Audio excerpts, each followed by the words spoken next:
Hello tacticians, it's Nox here and I'm back from vacation, and boy did they drop a truckload of information whilst I was away.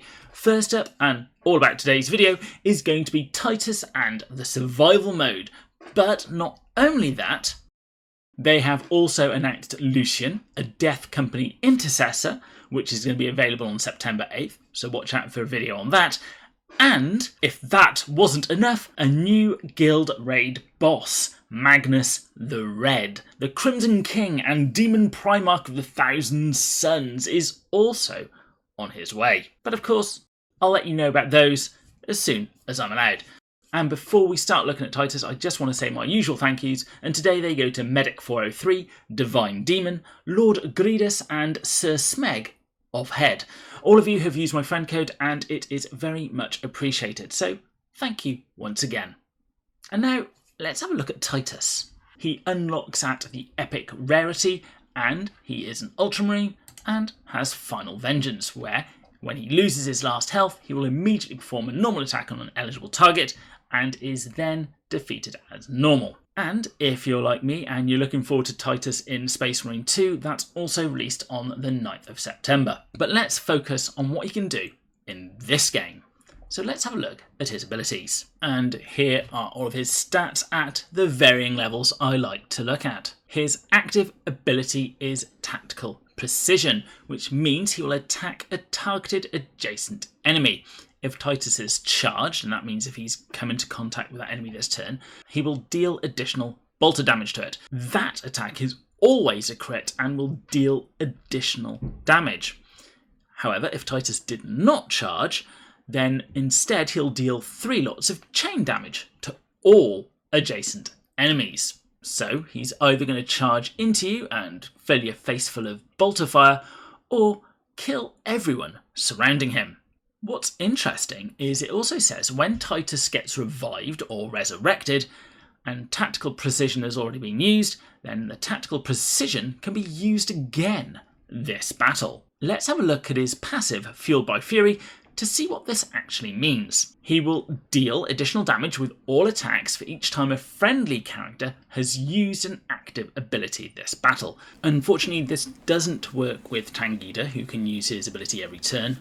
But it does work well with characters like Overkilled or Ahriman, who can reuse their active abilities as well. It then goes on. The first time each turn that Titus is defeated, he cannot be overkilled. The first time each turn he defeats an enemy with an attack triggered by the Final Vengeance, he is then immediately revived. So you kill him, if he kills you, he stands up, you're still dead. Interesting. And I'm guessing that will then, because he's effectively died, will allow him to use the Tactical Precision once more. Sounds very cool. Let's see how it works in action. One of the things I always like to do is see if they can take a shot from Calandis. So here we're going to put Titus in the shot range, and no crit there and not very much damage. So let's try that again and see if we can get a crit. So here we go again, walking into Calandis' range. There's the crit, and it does about half health damage. So Titus can at least take a really good shot from Calandis, as Calandis is one of those common characters that we have. We're then going to use Incisus combat restoratives to heal, and you can see that his Fueled by Fury goes up to level 1.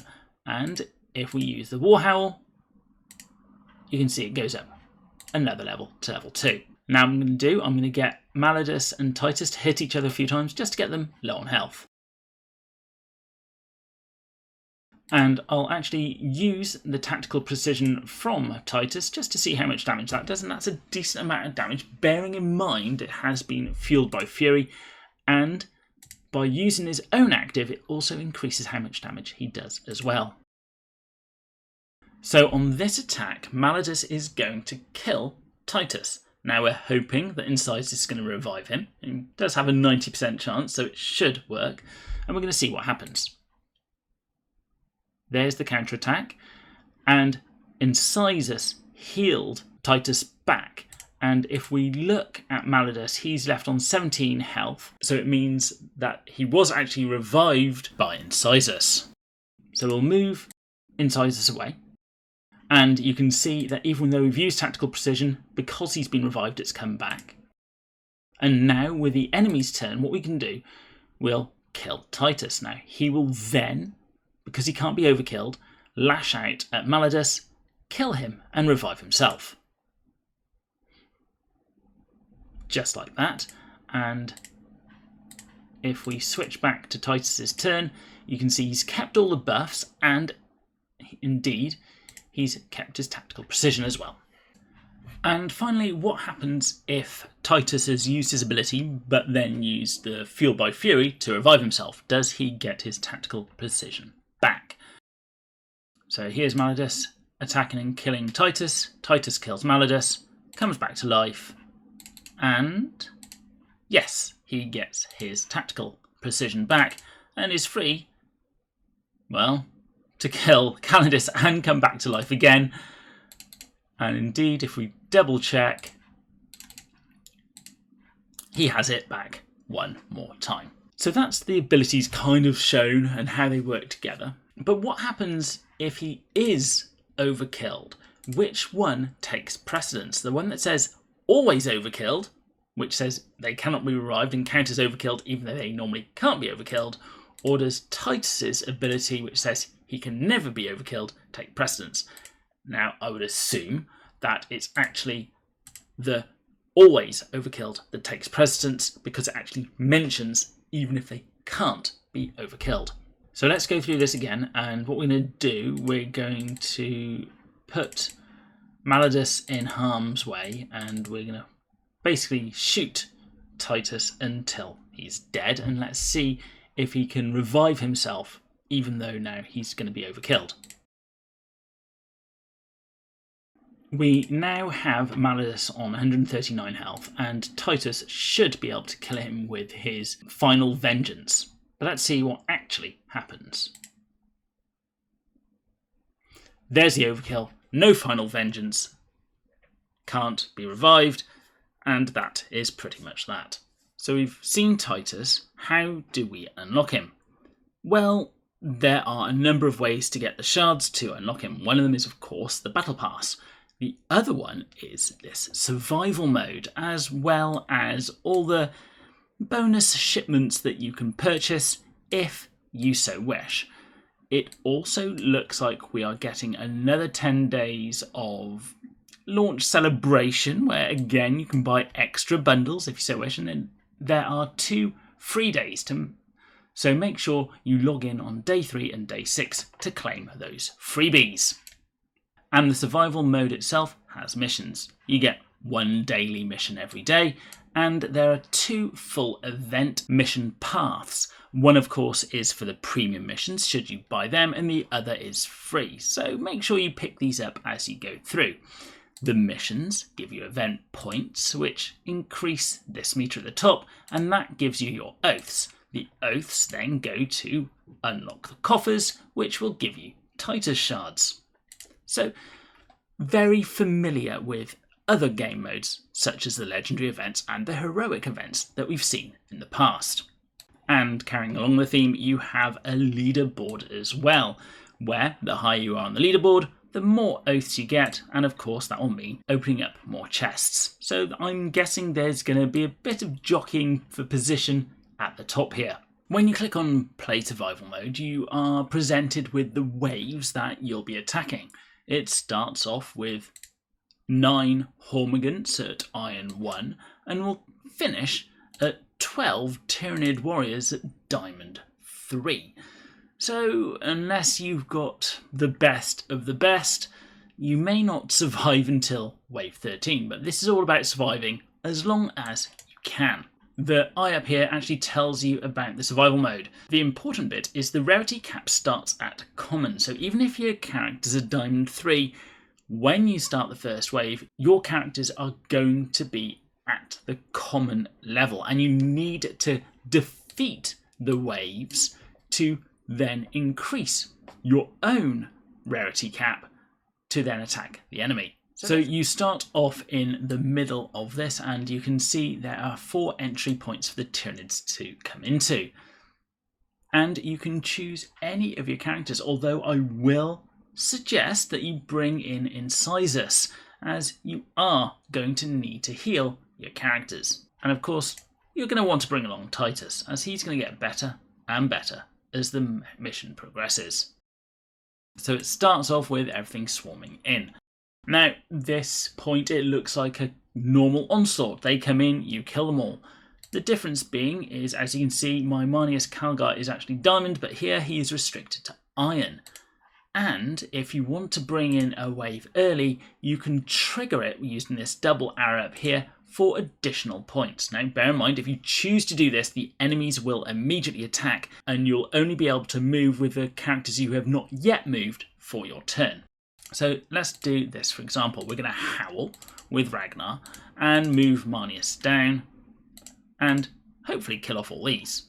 So I've done pretty well and pretty much mopped everything up, and I've got these four yet to move and attack, so I'm going to trigger the next wave. So as you can see, the next wave came in. The one that was there from the beginning didn't attack again, and that's kind of an important thing. So with Incisus, we're going to probably heal Incisus up, to be honest.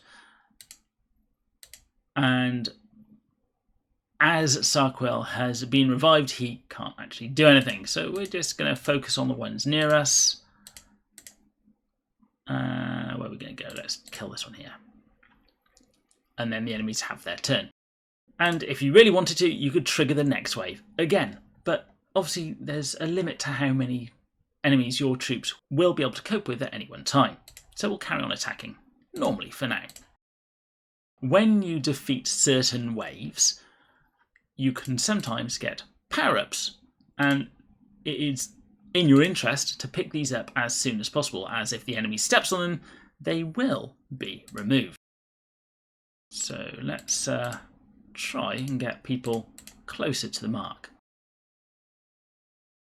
So I'm going to pick up the damage power-up with Manius, and I think it's probably time that I use the combat restoratives to heal everyone up here. Let's kill off these three with Sarkwell. Always useful, that ability. And let's pick up the reinforcement point power-up with, yes, it's going to be with Titus. And let's kill this one down here.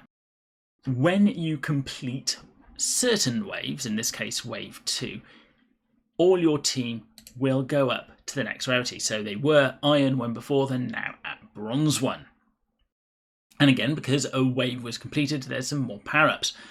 This one is a reinforcement shield power-up. So when a reinforcement comes in, they get a shield, and this is actually the reinforcement point power-up. So when someone dies, you can bring someone in immediately. If you run out of these, you can't bring anyone in.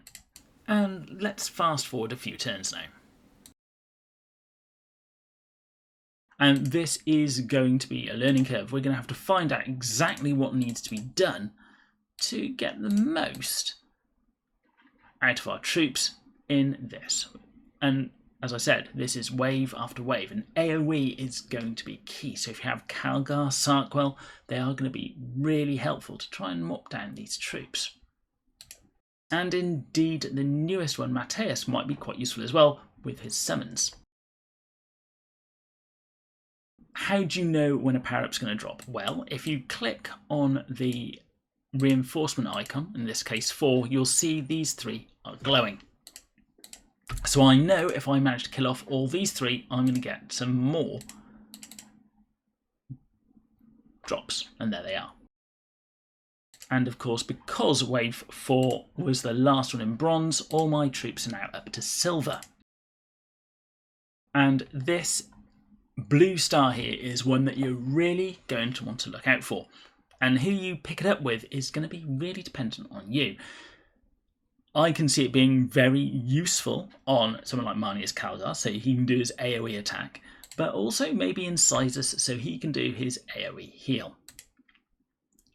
Who it's best for? Well, I'm going to leave that for you to decide. Personally, I'm going to pick it up with Manius if I can. Otherwise, well, probably Incisus. When you complete, you are shown your score. Now, I ended it early just to carry on with this video. And you, of course, get the points at the bottom. They translate into oaths, and then you get to open your crates and progress to unlock Titus for yourself. Down here you can see that the reinforcement shield power-up is actually cumulative across all games. So as you bring in the reinforcements, they'll have more and more shields to make sure they survive longer. Titus himself can get stat boosts, and these are shown on the missions by this upward arrow. So it will boost his health and damage by 4% in this survival. So you're really going to want to focus on this Free of Chaos Stain mission branch here. Whether this will be in the premium or daily missions, I personally don't know. I could see it being in the daily. I certainly hope it isn't in the premium, but I wouldn't be surprised if it ends up being in there somewhere. One last thing is this information here. Make sure that you actually read it. It tells you what you actually need to do to unlock everything. The most important bit, if you are considering purchasing anything, is here where it says purchasing the event bonus shipment offer lets you open all of the event crates without needing additional purchases. So if you are thinking of making one purchase during this to help unlock Titus, make sure that it's that bonus shipment offer, because then you will be able to unlock all the crates. Of course, you will want to focus on getting all those missions done as well. However, it will also be reliant on that you will maintain 1000 or higher on the leaderboard during the event. And that's going to mean you're going to need to do well in the event to keep that high. So best of luck to you in this event, and if you have any questions, feel free to leave them in the comments below.